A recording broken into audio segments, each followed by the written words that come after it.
नमस्कार विद्यार्थी मित्रों, धोरण 11 कॉमर्स विषय आंकड़ाशास्त्र आपणुं चेप्टर जे चालू है मध्यवर्ती स्थितिना माप।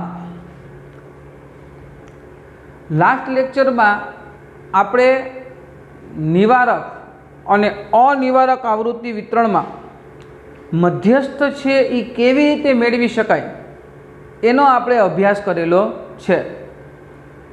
एमां आपणे मध्यस्थ में भाग पाड्या था अवर्गीकृत माहिती, पछी वर्गीकृत माहिती। वर्गीकृत माहिती में आपणे असतत आवृत्ति वितरण अने सतत आवृत्ति वितरण एमां आपणे मध्यस्थ केवी रीते मेळवी शकाय एनो आपणे अभ्यास करेलो छे।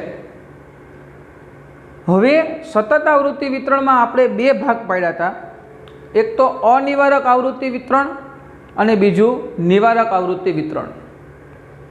बेनी वच्चे फेर शुं हतो के जो अनिवारक आवृत्ति वितरण होय तो ज्यारे आपणे मध्यस्थ वर्ग लईए त्यारे मध्यस्थ वर्ग में अधः सीमा में आपणे 0.5 पाछळ खसवुं पड़तुं। एटले मानी ल्यो के आपणी पासे 20 થી 29 नो वर्ग होय तो एल बराबर आपणे 20 लेवाना बदले 0.5 पाछळ जाता अने 19.5 लेता। ये अनिवारक आवृत्ति वितरण कोने कहेवाय अने निवारक आवृत्ति वितरण छे ये कोने कहेवाय ए दरेक वस्तुनो आपणे तफावत समजी लीधो छे। हवे आजे आपणे एक एवा प्रकारनो दाखलो गणવો छे के जे आपणे मध्यकमांय गणेलो छे। तमने याद होय तो आपणे मध्यकमां असमान वर्ग लंबाई वाळो एक दाखलो गणेलो हतो के जेमां वर्ग लंबाई छे ए सरखी नहोती। तो आजे मारे तमने मध्यस्थमां पण एक एवो दाखलो शीखवाडવો छे के जेमां असमान वर्ग लंबाई होय। हवे अहींया आपणे एक रकम लखीए छीए, वर्ग जे आपणे बनावीए छीए ए छे 0 થી 10, 10 થી 20, 20 થી 40, 40 થી 60, 60 થી 90 અને 90 થી 120। एनी पासेनी संख्या छे ए जो आपणे विचारीए तो 12, 10, 18, 3, 4, 3। हवे अहींया तमे थोड़ुंक बुद्धिथी विचारो तो तमने रकम जोशो ने त्यां ज तमने ख्याल आवी जशे।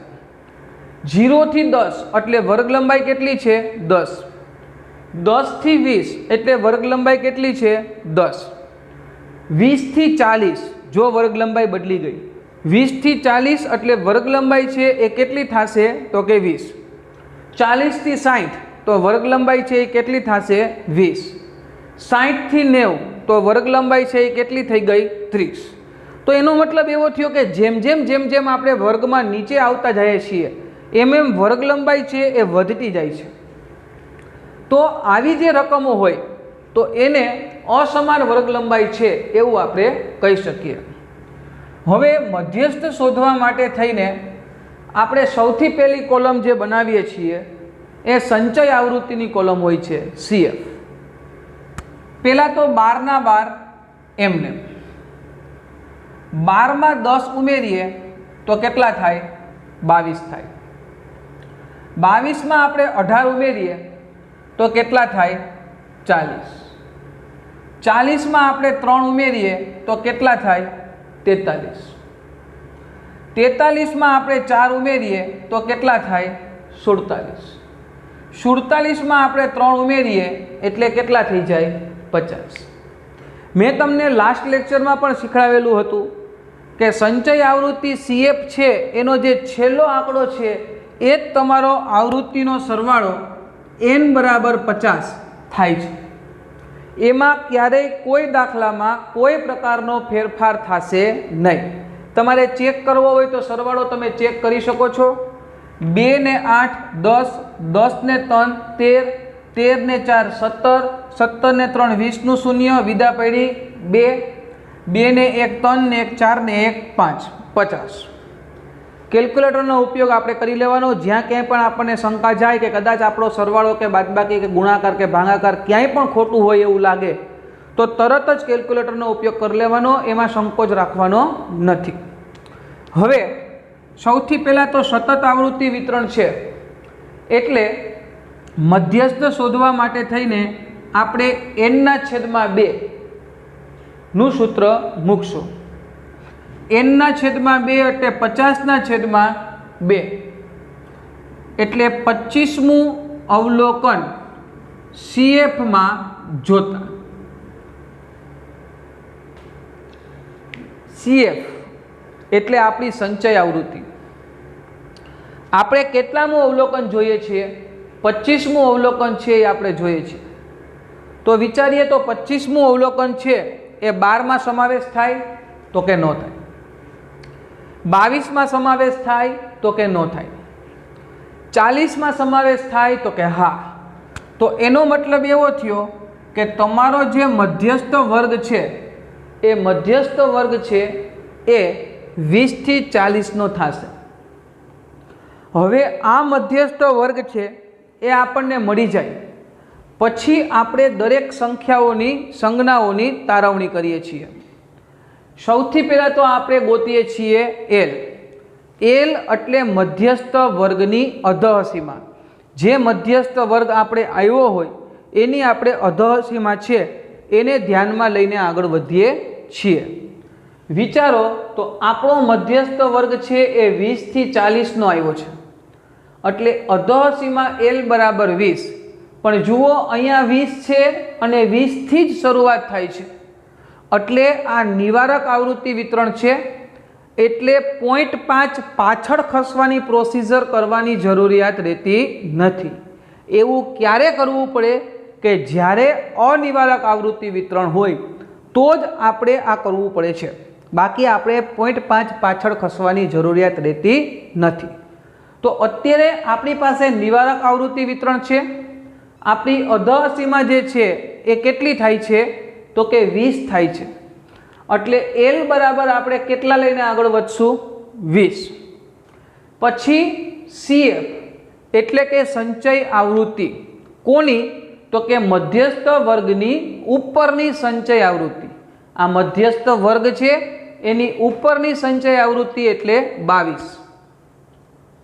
F એટલે મધ્યસ્થ વર્ગની આવૃત્તિ. મધ્યસ્થ વર્ગ 20 થી 40 છે એની આવૃત્તિ છે એ કેટલી થશે તો કે 18. અને આપણે C બરાબર વર્ગ લંબાઈ 20 થી 40નો વર્ગ છે એટલે આપણે વર્ગ લંબાઈ જે છે એ 20 આવશે.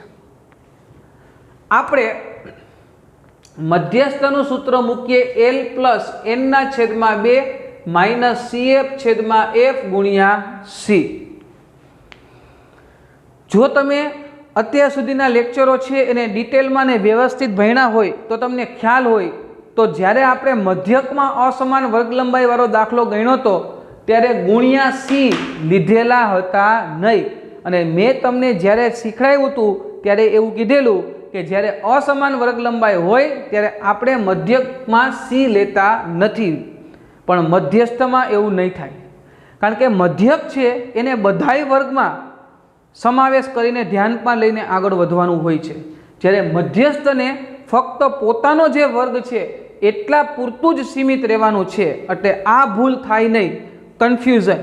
જ્યારે તમે મધ્યક શોધતા હો અને અસમાન વર્ગ લંબાઈ હોય ત્યારે ગુણ્યા C નહીં આવે, પણ તમે મધ્યસ્થ ગોતતા હો કે આના પછીની મેથડ છે ચતુર્થક, દશાંશક અને શતાંશક, કોઈ પણ તમે શોધતા હો ત્યારે અસમાન વર્ગ લંબાઈ હોય તો પણ તમારે ગુણ્યા C એટલે કે વર્ગ લંબાઈ છે એ તમારે લખવી પડે. તો ચાલો આપણે બધાયમાં જેટલા પણ ચલ આવે છે એ ચલની તારવણી કરી લીધી છે. સૂત્રમાં કિંમત મૂકીએ. L બરાબર અધઃસીમા આપણી પાસે કેટલી છે? 20. n ની કિંમત આપણી પાસે છે 50/2 થશે, માઇનસ CF છે એ 22 થશે, F છે એ 18 થશે અને વર્ગ લંબાઈ છે એ ગુણ્યા 20 લેશું. હવે 20 પ્લસ 50/2 એટલે કેટલા થશે? 25. બરાબર છે. માઇનસ 22/22 એમને એમ રાખીએ, છેદમાં 18 20 એમને રાખીએ. હવે 20 પ્લસ 25 માંથી 22 જાય તો 3 ગુણ્યા 20 ના 20 એમને છેદમાં 18. હવે આપણે વિચારીએ તો 20 ગુણ્યા 3 કરવાના છે અને એને ભાંગ્યા કેટલા કરવાના છે 18. કોઈ પણ જગ્યાએ છેદ ઉડાડવાનો પ્રયત્ન તમારે કરવાનો નથી, કારણ કે 11-12 કોમર્સમાં કેલ્ક્યુલેટરની છૂટ છે. એટલે આપણે કેલ્ક્યુલેટરનો ઉપયોગ કરી અને આપણે આગળ વધવાનું છે. હવે આપણે શું કરવાનું છે, 20 ગુણ્યા 3 એટલે 60, 60 ભાંગ્યા 18 કરવાના છે. હવે 60 ભાંગ્યા 18 કરશો એટલે 3.33 આવશે. 20 પ્લસ 3.33 એટલે 20 પ્લસ 3.33 કરશો એટલે તમારો ફાઇનલ આન્સર મધ્યસ્થ જે છે એનો 23.33 આન્સર ફાઇનલી મધ્યસ્થ માટે આવશે. તો આ આપણી જે મેથડ હતી એ મેથડ જ્યારે અસમાન વર્ગ લંબાઈ હોય ત્યારે મધ્યસ્થ કેવી રીતે ગોતવો એના માટેની આપણી આ મેથડ હતી. એકવાર જોઈ લ્યો 1 મિનિટ એટલે તમને ખ્યાલ આવી જાય.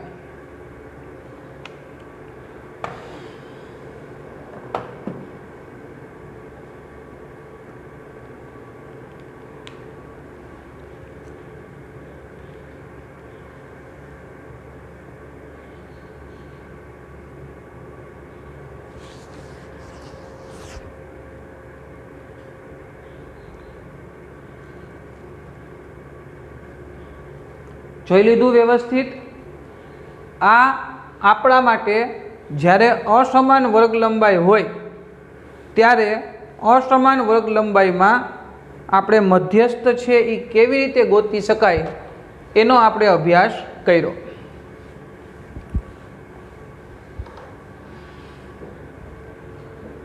એક દાખલો હું તમને અહીંયા બોર્ડ ઉપર રકમ લખી દઉં છું.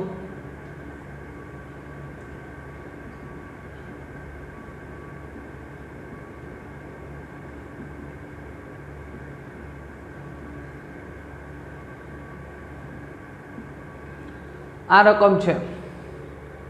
આ રકમમાં તમે જુઓ તો શરૂઆતમાં 0 થી 5 એટલે વર્ગ લંબાઈ 5ની છે, 5 થી 10 એટલે વર્ગ લંબાઈ 5ની છે, 10 થી 20 એટલે વર્ગ લંબાઈ 10ની છે, 20 થી 30 એટલે વર્ગ લંબાઈ 10ની છે, 30 થી 50 એટલે ત્યાં પાછી વર્ગ લંબાઈ છે એ કેટલી થઈ ગઈ 20ની.